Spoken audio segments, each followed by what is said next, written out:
चलिए बच्चों, AS5 start करते हैं। नेट प्रॉफिट और loss for the period, prior period items and change in accounting policies. ये पूरा AS का नाम है जिसमें हमें तीन चीजें पढ़नी है। सबसे पहले नेट प्रॉफिट और loss for the period, second है प्रायर पीरियड आइटम और थर्ड है चेंज इन अकाउंटिंग पॉलिसी। तो चलिए ऑब्जेक्टिव और बाकी चीजें बाद में देखेंगे। सबसे पहले फर्स्ट पार्ट हम बात करते हैं जो कि फर्स्ट हेडिंग भी थी, नेट प्रॉफिट और लॉस फॉर द पीरियड। बहुत सिंपल चीज़ें हैं, इसमें कुछ ऐसा नहीं है जो आपको नया सीखना है। कंपोनेंट्स ऑफ नेट प्रॉफिट, देखिए नेट प्रॉफिट जो हम निकालते हैं वो बेसिकली दो चीज़ों से निकलते हैं, एक ऑर्डिनरी एक्टिविटी से और एक्स्ट्रा ऑर्डिनरी एक्टिविटी से। यस और नो? ऑर्डिनरी एक्टिविटीज़ क्या होती हैं? जो आपका मेन बिजनेस होता है या जितनी भी ऐसी एक्टिविटीज़ होती हैं जो आपके मेन बिजनेस से अटैच होती हैं, लाइक एडवर्टीजमेंट, सैलरी हो गई स्टाफ की, रेंट आप पे कर रहे हैं, तो वो सारे क्या expenses incidental to main business. तो ordinary activities are those which are taken as part of business and incidental का मतलब attached to। देखिए थ्योरी के पॉइंट ऑफ व्यू से ये इंपॉर्टेंट है, एज सच कोई case study point of view से नहीं है, थ्योरी के पॉइंट ऑफ व्यू से इंपॉर्टेंट है। इसलिए देखिए जो कंटेंट आपको बताया ये मिनिमम कंटेंट है, इससे भी कम याद करोगे तो फिर आप दुखी हो जाओगे। और आपको पता है 20 से 25 नंबर के अकाउंटिंग स्टैंडर्ड्स एग्जाम के अंदर आने ही आने हैं, तो बड़े एकदम ये जो कंटेंट है आपके दिमाग में बैठा होना चाहिए एकदम। एक्स्ट्रा ऑर्डिनरी एक्टिविटीज क्या होती है? सिंपल वर्ड्स में जो ऑर्डिनरी नहीं है, या मैं ये बोलूं कि जो बार बार बिजनेस में फ्रीक्वेंटली या रेगुलरली नहीं होंगी, उनको हम एक्स्ट्रा ऑर्डिनरी एक्टिविटीज कहते हैं। तो are clearly distinct from ordinary activities and not expected to recur frequently और रेगुलरली। मतलब वो एक्टिविटीज जो हम एक्सपेक्ट करते हैं फ्रीक्वेंटली और रेगुलरली नहीं होंगी, उनको हम क्या बोल देते हैं? Extra ordinary items. जैसे अर्थक्वेक की वजह से लॉस, या गवर्नमेंट ग्रांट्स अभी आपने पढ़ा becoming refundable. Generally government grants मिलती तभी हैं जब आप कंडीशंस फुलफिल कर लेते हैं, बट अगर आपको कुछ फ्यूचरिस्टिक कंडीशंस पे गवर्नमेंट ग्रांट्स मिली हैं कि अगले 5 साल आपको एक कुछ कंडीशंस फुलफिल करनी है और आपको एडवांस में ग्रांट्स दे दी गई और आप वो कंडीशंस फुलफिल नहीं कर पाए, वो आपको रिफंड करनी पड़ी, तो वो एक एक्स्ट्रा ऑर्डिनरी एक्टिविटी का पार्ट है। क्यों इसे एक्स्ट्रा ऑर्डिनरी एक्टिविटी का अगर आप थोड़ा सा एनालाइज करें तो याद करें, जब हमने AS12 पढ़ा था तो उसमें हमने सबसे पहले बात ही क्या करी थी कि बेसिकली गवर्नमेंट ग्रांट को रिकॉग्नाइज कब किया जाता है? क्या सिर्फ रिसिप्ट पे हम गवर्नमेंट ग्रांट को रिकॉग्नाइज कर लेते हैं? The answer is no. When there is a reasonable assurance कि गवर्नमेंट ग्रांट से रिलेटेड जो कंडीशंस है वो फुलफिल हो जाएंगी, तभी हम उसको रिकॉग्नाइज करते हैं। और अगर वो रिफंडेबल हो गई, मतलब जो हमने उस समय एजम्पशन ली थी कि वो कंडीशंस को फुलफिल कर लेंगे, कहीं ना कहीं हम उन कंडीशंस को फुलफिल नहीं कर पाए, तो ये भी एक एक्स्ट्रा ऑर्डिनरी एक्टिविटी की तरह ट्रीट किया जाता है। Government grants receivable as a compensation of loss incurred in previous accounting year. Suppose government ने बोला था कि आप अपना प्रोडक्ट मार्केट में सस्ता दीजिए। आपका प्रोडक्ट 1000 रुपये का था, आपने 400 रुपये के हिसाब से कस्टमर को दिया। सपोज सोलर पैनल्स थे, 1000 रुपये का एक पैनल था, बट कंपनी ने 400 रुपये कैसे प्रोवाइड किया? क्योंकि गवर्नमेंट ने बोला हुआ था, और इसकी वजह से 600 रुपये पर पैनल आपको लॉस हुआ, और एज ए रिजल्ट एक ह्यूज लॉस आपका by the end of the accounting year हुआ। तो उसके अगेंस्ट जो भी कंपनसेशन आपको गवर्नमेंट ने दिया वो भी एक एक्स्ट्रा ऑर्डिनरी आइटम है। समझ में आई बात? देखिए जो एग्जाम्पल दिए हैं ये आप समझिए, जो हमारा अकाउंटिंग स्टैंडर्ड बोर्ड है जो AS इशू करता है उसके द्वारा दिए गए एग्जाम्पल्स हैं ये, तो ये बड़े अच्छे से आपको पता होना चाहिए। किसी भी तरीके से वो थ्योरी क्वेश्चन आपसे इस पे पूछ सकता है, ठीक है? देखिए जब आप शेड्यूल 3 भी पढ़ते हैं कंपनीज एक्ट 2013 से, तो वहां पर भी आप देखिए प्रॉफिट निकालते हैं। प्रॉफिट जब निकालते हैं वहां पर तो आप निकालते हैं profit before exceptional and extra ordinary items, फिर आप एक्सेप्शनल आइटम्स एडजस्ट करते हैं और फिर आप एक्स्ट्रा ऑर्डिनरी आइटम्स एडजस्ट करते हैं। तो कहीं पर भी कुछ भी एक्स्ट्रा ऑर्डिनरी आइटम्स की वजह से उसे सेपरेटली हमें रिकॉग्नाइज करना पड़ता है, and that is because of AS5, ठीक है? कुछ स्पेशल पॉइंट्स हैं, बड़े ध्यान से देखिएगा। एट शेड्यूल 3 देखिए क्या है basically, when items or income or expense from ordinary activities are of such nature that their disclosure is relevant to ascertain the performance of business, such items should be disclosed separately। मतलब देखिए जैसे loss on sale of fixed asset या profit on sale of fixed asset, loss भी हो सकता है, profit भी हो सकता है।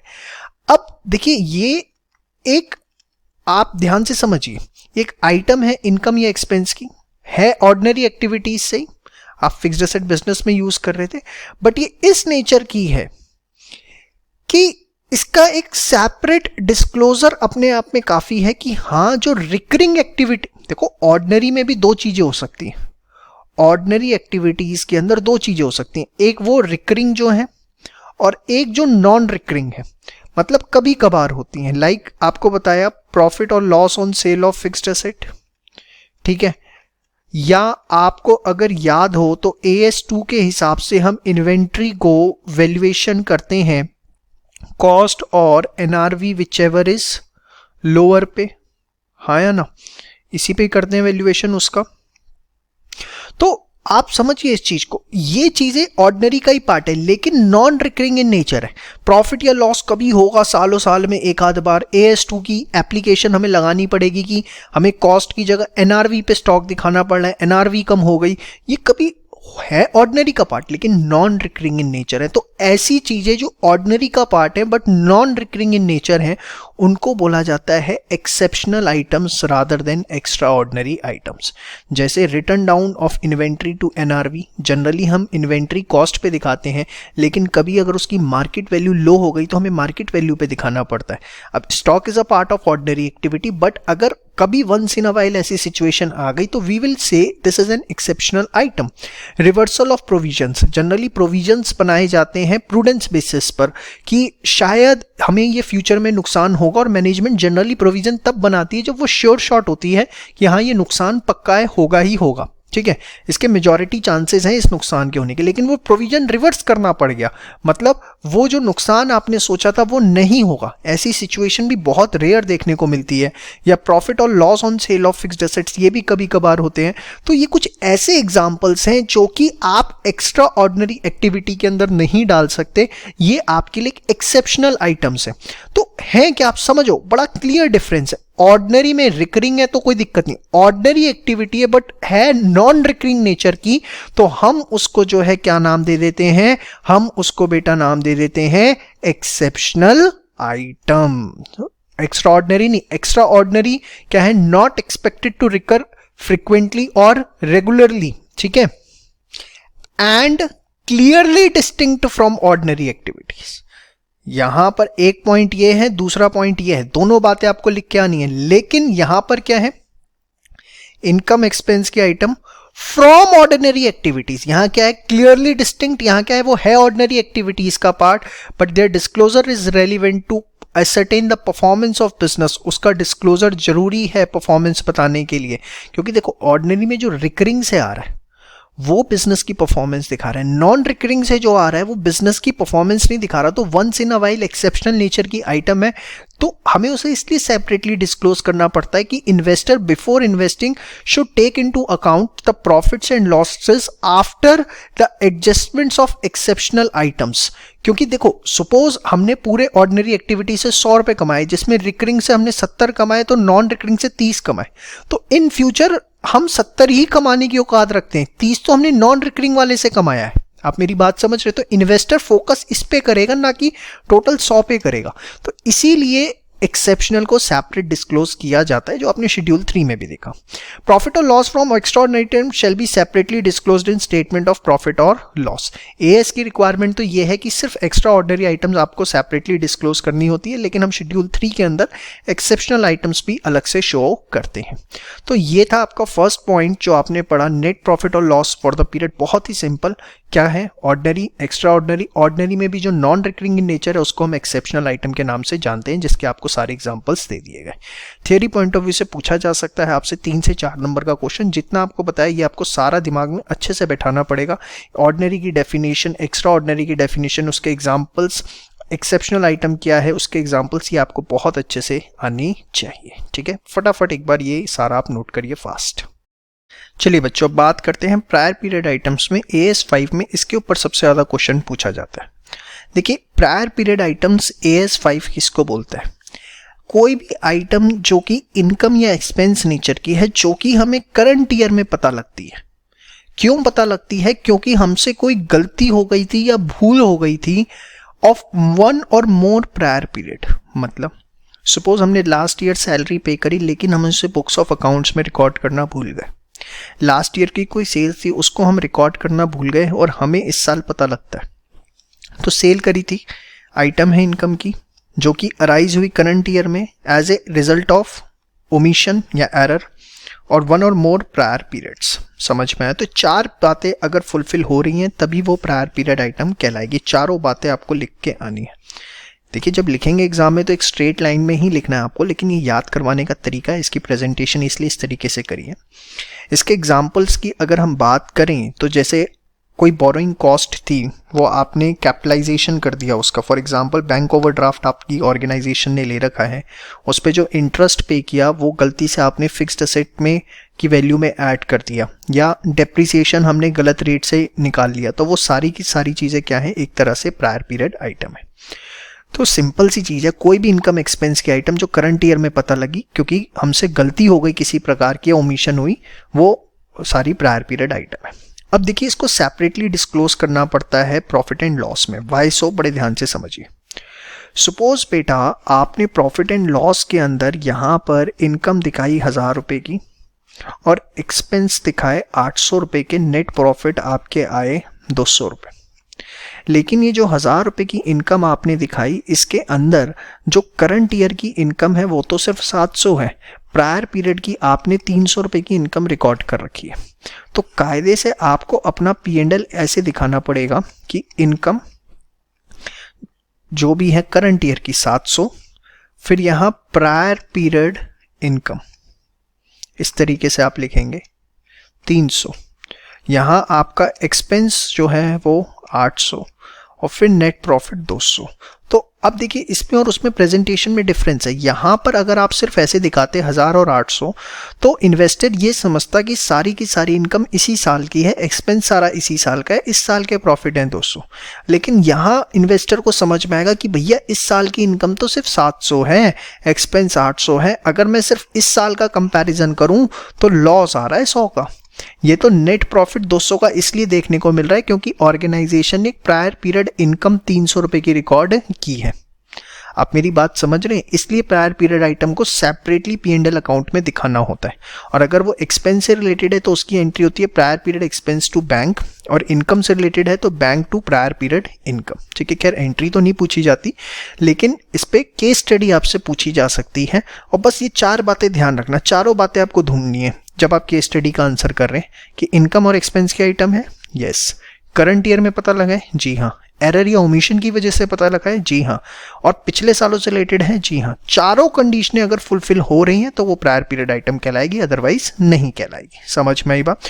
और एक और चीज ध्यान रखनी कि इसे P&L अकाउंट में हमें सेपरेटली दिखाना होता है, और क्यों दिखाना होता है वो आपको बता दिया। फटाफट इसको बेटा सारा का सारा एक बार नोट डाउन कर लीजिए। बहुत मेहनत से ऊपर वाले की दया से ये नोट्स बने हुए हैं, इनको बहुत इज्जत दीजिए आप, क्योंकि जितना अच्छे से बेहतरीन तरीके से आप इसे पढ़ेंगे, आपकी सारी प्रॉब्लम, मैं कह रहा हूँ ऊपर वाले ने चाहा आपके 25 में से 25 ही आएंगे AS में। सिर्फ आपको कुछ नहीं करना है, इसको सारे कंटेंट को और इसके बाद जो ई बुक आपको दी जा रही है जिसमें पास्ट एग्जाम क्वेश्चंस हैं वो आप कर लीजिए। दैट्स मोर देन सफिशिएंट, इससे ज़्यादा आपको कुछ भी करने की ज़रूरत नहीं है। चलिए अब लास्ट टॉपिक की बात करते हैं। इसमें change in accounting estimates and change in accounting policy. देखिए, सबसे पहले आपको पता होना चाहिए बच्चों कि अकाउंटिंग एस्टिमेट होता क्या है। जब किसी भी ऑर्गेनाइजेशन में मैनेजमेंट के पास कोई एग्जैक्ट मेजर नहीं होता किसी चीज़ को कंप्यूट करने का, फॉर एग्जाम्पल आप एक फिक्स्ड एसेट परचेज करके लाए, से आप अपनी ऑर्गेनाइजेशन में एक AC परचेज करके लाए, मशीन है जो कि, अब आप क्या बता सकते हैं कि AC कब तक चलेगा, एग्जैक्ट लाइफ आप उसे एस्टिमेट करते हैं कि 5 साल चलेगा, 8 साल चलेगा, 10 साल चलेगा, आप उसको एग्जैक्ट नहीं बता सकते। तो ये जब आप एस्टिमेट कर रहे हैं कि 5 साल चलेगा और उसके बेसिस पर आप डिप्रिसिएशन कंप्यूट कर रहे हैं, तो जो आपने यूजफुल लाइफ 5 साल सोची वो आपने एक तरह से क्या किया, एस्टिमेट किया, for the purpose of accounting किया, तो वो एक तरह से क्या बन गया, अकाउंटिंग एस्टिमेट। तो आपकी जानकारी के लिए सिर्फ एक डेफिनेशन, वैसे आप अर्ली स्टेज पे भी पढ़ के आ रहे होते हैं, in the absence of exact measure to compute a particular variable. कोई पर्टिकुलर वेरिएबल, यहां पर वो पर्टिकुलर वेरिएबल क्या है, यूजफुल लाइफ ऑफ असेट। जो मैंने आपको एग्जांपल दिया उसमें पर्टिकुलर वेरिएबल क्या था, यूजफुल लाइफ ऑफ असेट। तो जब एग्जैक्ट मेजर नहीं होता कोई पर्टिकुलर वेरिएबल निकालने के लिए, estimates are taken by management. तो मैनेजमेंट एस्टिमेट्स लेती है और उन्हीं एस्टिमेट्स को हम क्या बोलते हैं, अकाउंटिंग एस्टिमेट्स। समझ में आई बात? Change in accounting estimate, estimate is revised due to change in, अब ये क्या है बड़े ध्यान से समझिए। सपोज अकाउंटिंग एस्टिमेट चेंज हुआ, फॉर एग्जाम्पल आपने फिक्स्ड असेट लिया था, आपने उसकी यूजफुल लाइफ सोची थी 5 साल, लेकिन 1 साल यूज करने के बाद आपको लगता है नहीं उसकी लाइफ 5 साल नहीं, उसकी लाइफ तो 8 साल है। तो जो आपने अकाउंटिंग एस्टिमेट पहले लिया था कि उसकी लाइफ 5 साल है, अब वो आप चेंज कर रहे हैं, आप 5 साल की जगह कितना सोच रहे हैं, अब 8 साल सोच रहे हैं। तो आपका एस्टिमेट जो है वो क्या हुआ, रिवाइज हुआ। क्यों हुआ, due to change in situations on the basis of which estimate was made. जिस बेसिस पे आपने एस्टिमेट किया, आपने परफॉर्मेंस सोची थी कि भैया इसकी इतनी ही रहेगी, इस वजह से आपने सोचा 5 साल चलेगा, लेकिन जब आपने 1 साल में उसकी परफॉर्मेंस देखी तो आपको लगा अरे नहीं यार ये तो 8 साल चल जाएगा। तो जिस सिचुएशन के बेसिस पे आपने एस्टिमेट किए थे, अगर वो एस्टिमेट आप रिवाइज कर रहे हैं तो that is called as change in accounting estimate, ठीक है। और इसमें दोनों ही बातें आती हैं, चाहे वो असेट से रिलेटेड हो चाहे liability. For example change in useful life of asset या change in income tax provision. ध्यान से समझिए अब ये कैसे। सपोज आप क्या करते हैं, आप मोटा मोटा जो भी आपकी सेल्स होती है उसका 10% इनकम टैक्स प्रोविजन बना के चलते हैं। आपने एक तरीका बना रखा है कि मोटा मोटा जो सेल है उसका 10% हमारा टैक्स जाता है। एक एग्जांपल दे रहा हूं, एकदम सीरियस मत हो जाना। हुआ क्या, कुछ ऐसे सर्कमस्टांसेस क्रिएट हो गए, आपने अभी तक बना रखा था सेल्स का 10% आप सीधे सीधे इनकम टैक्स आपने प्रोविजन बना रखा है, लेकिन अचानक मार्केट में कंपटीशन बहुत बढ़ गया, आपको सेल्स प्राइस अपने प्रोडक्ट के कम करने पड़ गए लेकिन कॉस्टिंग सेम है, या अचानक रॉ मटेरियल के प्राइसेस बहुत बढ़ गए लेकिन आप सेल्स प्राइस बढ़ाने की सिचुएशन में नहीं है, तो फिर आपने इंस्टेड ऑफ सेल का 10% आपने सेल्स का 5% ही इनकम टैक्स प्रोविजन बनाना शुरू किया। क्यों? क्योंकि सर्कमस्टांसेस चेंज हो गए, या तो रॉ मटेरियल की कॉस्टिंग बढ़ गई या कंपटीशन बढ़ गया जिसकी वजह से सेल्स प्राइस कम करना पड़ा। तो अगर आप कुछ भी ऐसे सर्कमस्टांसेस फेस करते हैं जिसकी वजह से आपको अपने अकाउंटिंग एस्टिमेट चेंज करने पड़ते हैं, उसको हम चेंज इन अकाउंटिंग एस्टिमेट कहेंगे, जिसमें आपका change in useful life of fixed asset आएगा, change in income tax provision सब आएगा। समझ में आएगा।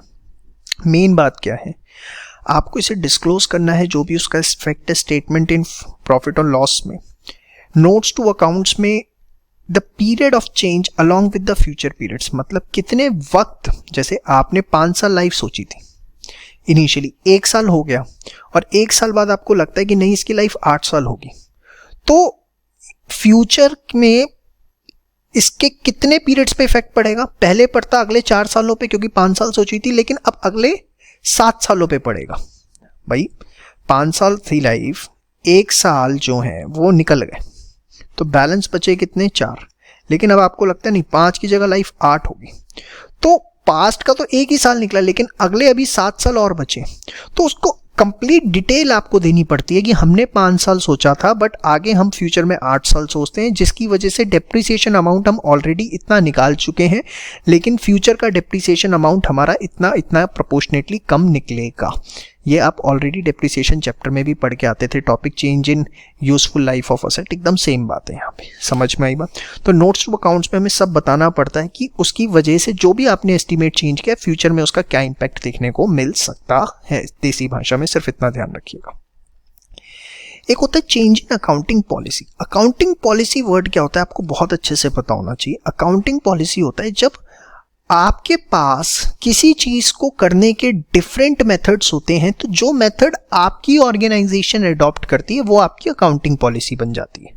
सिंपल वर्ड्स में अगर हम बात करें तो जैसे इन्वेंट्री वैल्यूएशन है बेटा, अब इन्वेंट्री वैल्यूएशन करने के हमको पता है देयर आर मल्टीपल मेथड्स, जिसमें आपका फीफो आता है, जिसमें आपका लीफो आता है, जिसमें आपका वेटेड एवरेज आता है।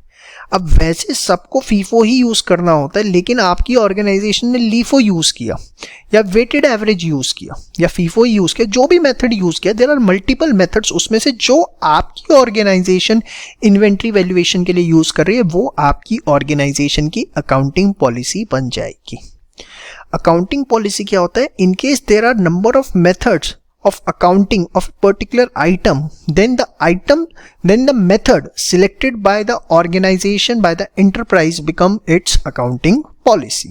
देखिए, in case there are number of prescribe methods for accounting then the method adopted by enterprise become its accounting policy. अब चेंज इन अकाउंटिंग पॉलिसी, देखिए वैसे तो ऑर्गेनाइजेशन ने जो एक बार अकाउंटिंग पॉलिसी अपना ली उसको वो लाइफ टाइम में चेंज नहीं कर सकती कायदे से, लेकिन एएस कहता है कि देयर कुड बी 3 सिचुएशंस जहां पर आप अपनी अकाउंटिंग पॉलिसी चेंज कर सकते हैं।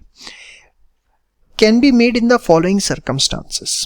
कौन से? अगर एएस का कंप्लायंस करना है, सपोज कल दिन कोई एएस आ गया जो कहता है कि नहीं, इन्वेंट्री वैल्यूएशन आप सिर्फ फीफो से ही कर सकते हैं और किसी मेथड से कर ही नहीं सकते, तो फिर एएस अगर आ गया और वो कहता है नहीं फीफो से ही करना है, तो फिर जो लीफो या वेटेड एवरेज अपना रहे होंगे उन्हें फीफो पे आना पड़ेगा, ऑप्शन नहीं है।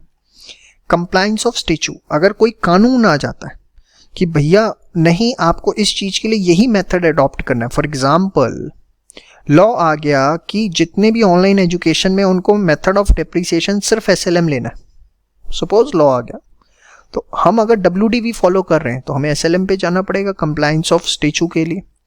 For better and appropriate presentation, अगर मैनेजमेंट को लगता है कि न्यू मेथड अपनाने से हम बेटर और अप्रोप्रिएट प्रेजेंटेशन दे पाएंगे तो फिर वो न्यू मेथड अडॉप्ट किया सकते हो। देयर आर 3 सर्कमस्टांसेस जिसमें आप अकाउंटिंग पॉलिसी जो है अपनी चेंज कर सकते हैं। ठीक है, डिस्क्लोज आपको बताना है कि उसका करंट पीरियड पे as well as future period पे क्या क्या फर्क पड़ेगा। ठीक है, और अगर वो एसर्टेनेबल नहीं है तो इस बात को भी आपको डिस्क्लोज करना है। इसकी डिस्क्लोजर रिक्वायरमेंट्स इंपॉर्टेंट है, इसलिए उसी के नीचे दी हुई।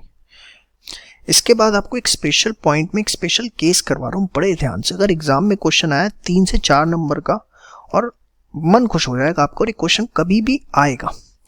Change in method of estimating provision, जिस मेथड से आप प्रोविजन एस्टिमेट करते थे, does not result in change in accounting policy. अब समझना, आपका एक मेथड था प्रोविजन एस्टिमेट करने का, जैसे आपको बताया कि हम सेल्स का 10% लेते थे, अब आपने उसे चेंज कर दिया, आप अब सेल्स का 5% जो है प्रोविजन निकालते। तो कह रहा है कि अगर आप जिस तरीके से प्रोविजन एस्टिमेट करते थे अगर उसको आपने चेंज किया, does not result in change in accounting policy. वो चेंज इन अकाउंटिंग पॉलिसी नहीं है, it is change in accounting estimate. ये क्या कहलाएगा? Change in accounting estimate which are change in due to circumstances. मतलब बड़े ध्यान से समझिएगा, बहुत इंपॉर्टेंट है।